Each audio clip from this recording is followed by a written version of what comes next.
नमस्कार सभी को। हमारे YouTube चैनल में आप सभी का स्वागत है।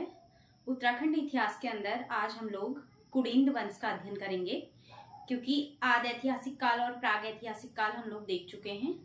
तो आज से कुडिंद वंश स्टार्ट करते हैं। तो सबसे पहले अगर हम बात करें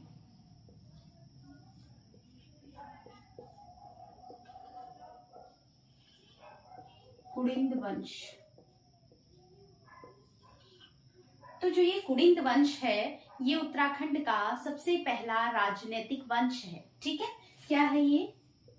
प्रथम राजनीतिक वंश।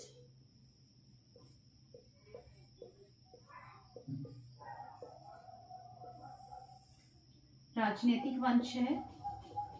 ठीक है, ध्यान रखना है कि ये राजनीतिक वंश है, प्रथम ऐतिहासिक वंश नहीं है। ठीक है, अगर क्वेश्चन पूछता है कि पहला ऐतिहासिक वंश कौन है तो उसका आंसर होगा कार्तिकेयपुर राजवंश या फिर कत्यूरी राजवंश। बट अगर क्वेश्चन पूछता है कि प्रथम राजनीतिक वंश कौन सा होगा तो आंसर क्या होगा? कुडिंद वंश। ठीक है, हमने बोला कि कुडिंद वंश क्या है? उत्तराखंड का सबसे पहला राजनीतिक वंश है। तो भाई इसके स्रोत कहाँ से, कैसे हमें पता चलता है कि ये सबसे पहला जो है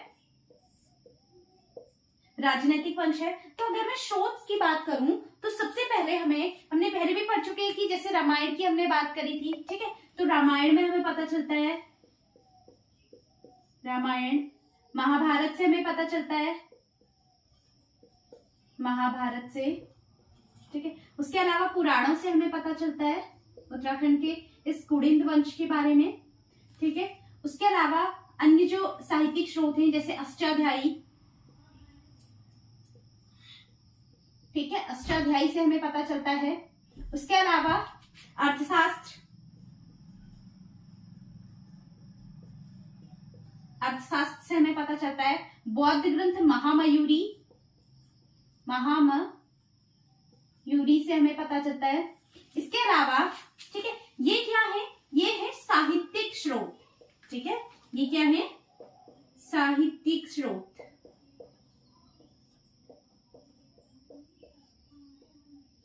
ठीक है, इसके अलावा कुछ पुरातात्विक स्रोत भी हैं। देख लेते हैं वो पुरातात्विक स्रोत कौन कौन से हैं। ठीक है, पुरातात्विक स्रोत के अंदर पुरातात्विक स्रोत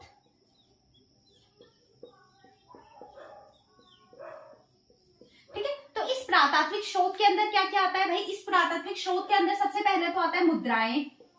कुडिंदों की मुद्राएं ही एक महत्वपूर्ण स्रोत है कुडिंदों के बारे में जानने का। ठीक है, इसके अलावा कालसी अभिलेख, कालसी अभिलेख, कालसी अभिलेख भी हमें कुडिंदों के बारे में जानकारी देता है। उसके अलावा मथुरा और भरूच जो स्तंभ है, इनकी क्या है? बौद्ध स्तंभ है। ठीक है, इनसे भी हमें किसके बारे में जानकारी मिलती है? कुडिंद वंश के बारे में जानकारी मिलती है। तो अभी तक हमने क्या देखा कि कुडिंद वंश क्या है? सबसे पहला राजनीतिक वंश है। और इसके स्रोतों की अगर बात करें तो हमारे पास दो तरीके के इसके स्रोत हैं। कुछ साहित्यिक स्रोतों से हमें कुडिंद वंश की जानकारी मिलती है और कुछ पुरातात्विक स्रोतों से हमें कुडिंद वंश के बारे में जानकारी मिलती है। अगर हम साहित्यिक स्रोतों की बात करें तो उसके अंदर क्या क्या आता है? रामायण आता है, महाभारत आता है, उसके अलावा अष्टाध्यायी, अर्थशास्त्र। ठीक है, ये सारी चीजें। और अगर हम बात करते हैं पुरातात्विक स्रोतों की तो पुरातात्विक स्रोत के अंदर क्या क्या आता है? मुद्राएं आती है, कालसी अभिलेख आता है और मथुरा और भरूच के बौद्ध स्तंभ जो है उसके बारे में हमें इसकी जानकारी मिलती है। ठीक है, नेक्स्ट हम एक एक करके देख लेते हैं। सबसे पहले इनके कार्यकाल की बात करते हैं कि ये कब एग्जिस्टेंस में होंगे। ठीक है, इनका समय अवधि क्या थी?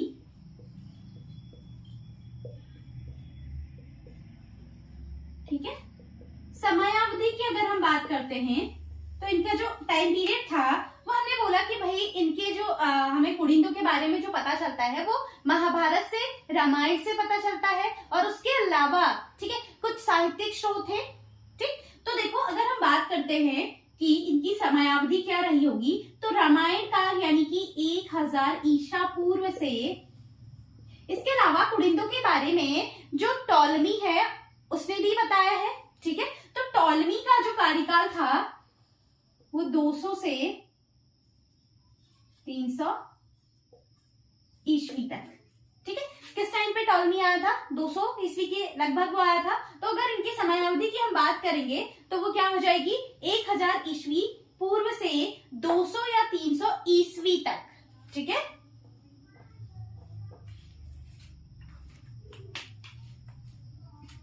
अब देखते हैं कि कहां कहां पे जो हमें स्रोत मिले हैं उत्तराखंड के बारे में क्या क्या जानकारी मिलती है। तो सबसे पहले हमने बात करी थी रामायण की हमने बात करी थी। तो अब हम देख लेते हैं भाई रामायण में क्या जानकारी मिलती है। तो ये जो कुड़िंत वंश है ना, जो ये कुड़िंत है, इनके लिए रामायण में कुलिंदास शब्द का प्रयोग किया गया है।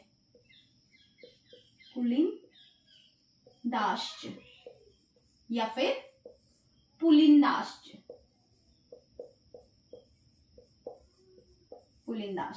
ठीक है, तो क्वेश्चन बन सकता है कि कुड़िंदों के लिए रामायण में क्या कहा गया है? तो आंसर क्या होगा? कुलिंदाश्च या फिर पुलिंदाश्च। ठीक है, इसके बाद हमने बोला कि हमने बात करी महाभारत की, और ये किसमें कहा गया है?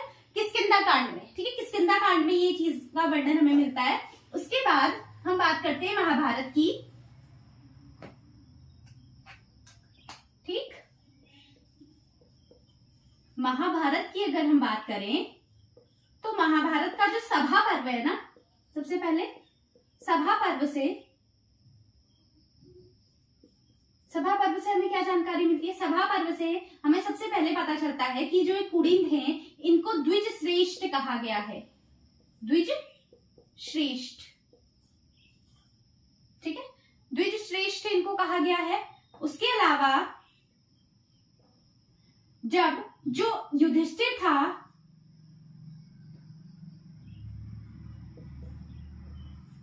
युधिष्ठिर ने जब राजसूय यज्ञ किया था,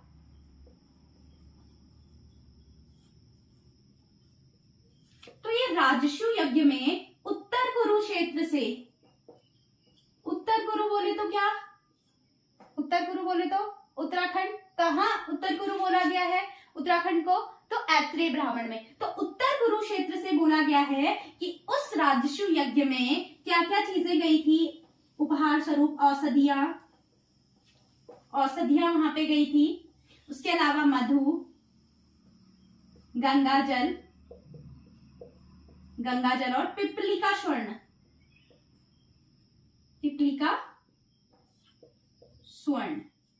ये सारी चीजें युधिष्ठिर के लिए उपहार स्वरूप गई थी। कब? जब उन्होंने क्या किया था? राजसूय यज्ञ किया था। ठीक है, ये जानकारी हमें कहां से मिलती है भाई? सभा पर्व से हमें मिलती है इतनी जानकारी। उसके बाद नेक्स्ट महाभारत का क्या था? वन पर्व। अब वन पर्व से हमें क्या जानकारी मिलती है?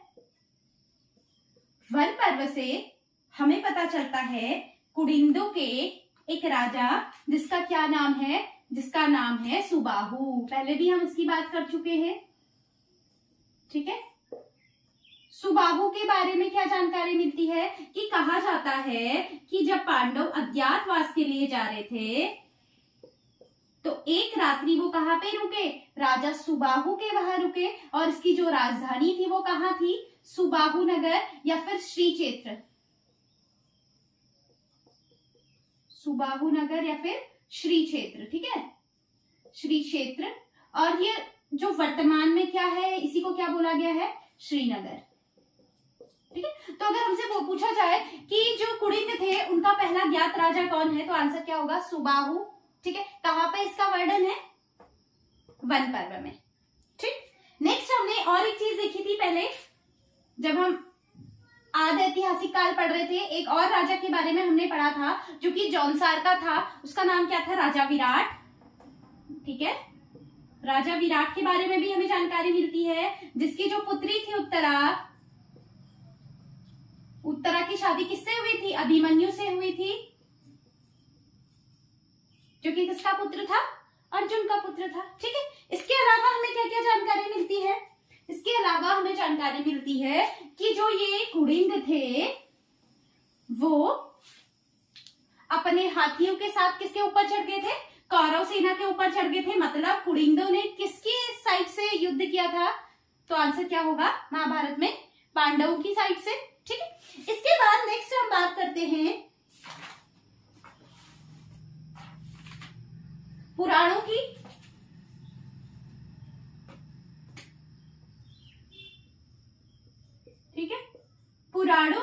बात करें तो एक है मार्कंडेय पुराण,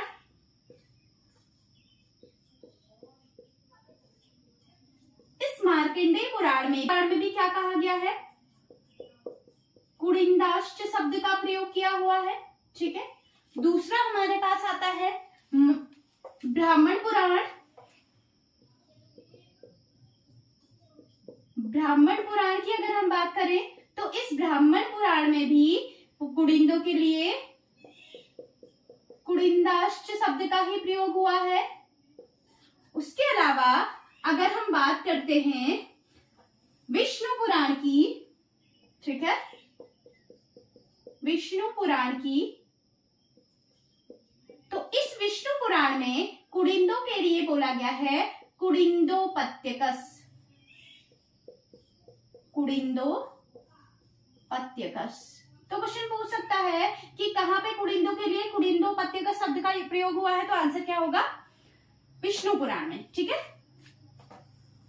अब अगर हम आगे देखें तो आगे हमारे पास आता है क्या, अष्टाध्यायी। ठीक है, अष्टाध्यायी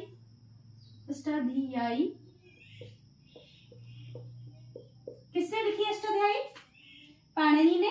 ठीक है, तो इसमें जो कुड़िंदों के लिए जो उनकी राजधानी बताई है उसको बताया कालकूट। कालकूट क्या है, कुड़िंदों की राजधानी है,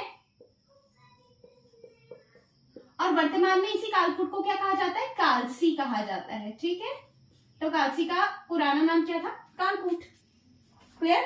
नेक्स्ट हमारे पास है अर्थशास्त्र। किसने लिखा था भाई अर्थशास्त्र, विष्णुगुप्त। ठीक है,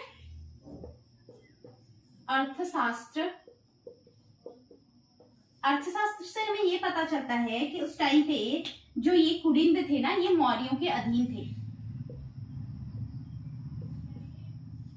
मौर्यों के अधीन थे। और यहाँ पे कुड़िंदों के साथ साथ ना कुलूत और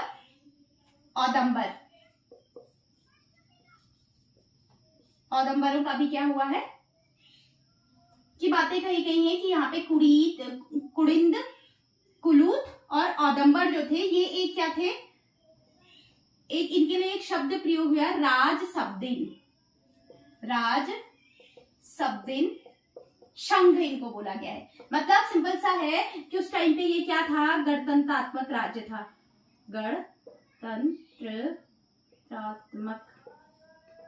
गणतंत्रात्मक राज्य था। ठीक है, इतना क्लियर है। नेक्स्ट हमारे पास क्या है, महामयूरी। ठीक है,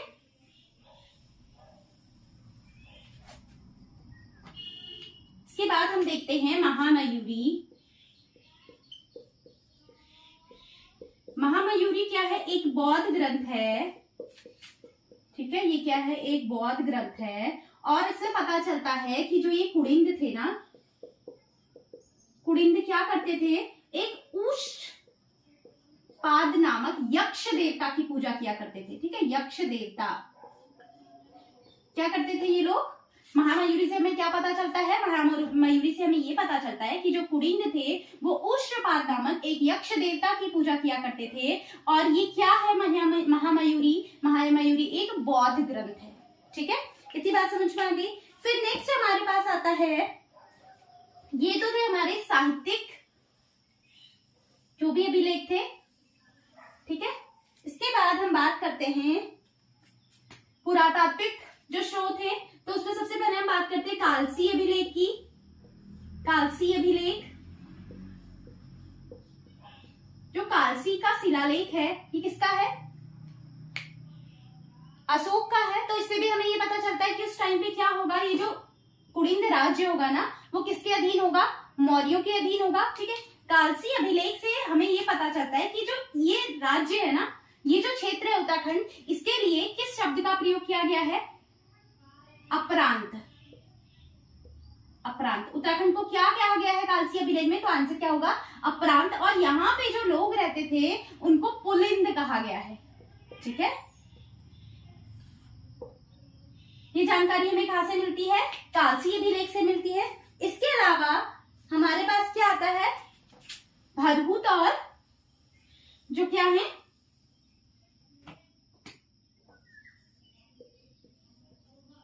भरहुत कहां पर है? मध्य प्रदेश में है। और मथुरा के जो स्तंभ लेख है, ठीक है, बौद्ध स्तंभ है ये, मथुरा के जो बौद्ध स्तंभ है, इनसे हमें एक जो राजा है कुडिंदो का, उसके बारे में पता चलता है, जिसका नाम क्या है? विषदेव। विषदेव, ठीक है। इससे ये भी पता चलता है कि जो कुडिंद राजा थे वो क्या थे? बौद्ध धर्म के संरक्षक, ठीक है। इतनी सारी चीजें क्लियर है। फिर नेक्स्ट हम देखते हैं कि जो कुडिंदों का अगला जो पुरातात्विक स्रोत है वो क्या है? इनकी मुद्राएं, ठीक है। कुडिंद मुद्राओं की बात करते हैं, बहुत इंपॉर्टेंट है कुडिंद मुद्राएं, ठीक है। मुद्राएं कुडिंदों का सबसे महत्वपूर्ण स्रोत है इनकी एग्जिस्टेंस का, ठीक है। तो मुद्राओं की अगर हम बात करें तो मुद्राओं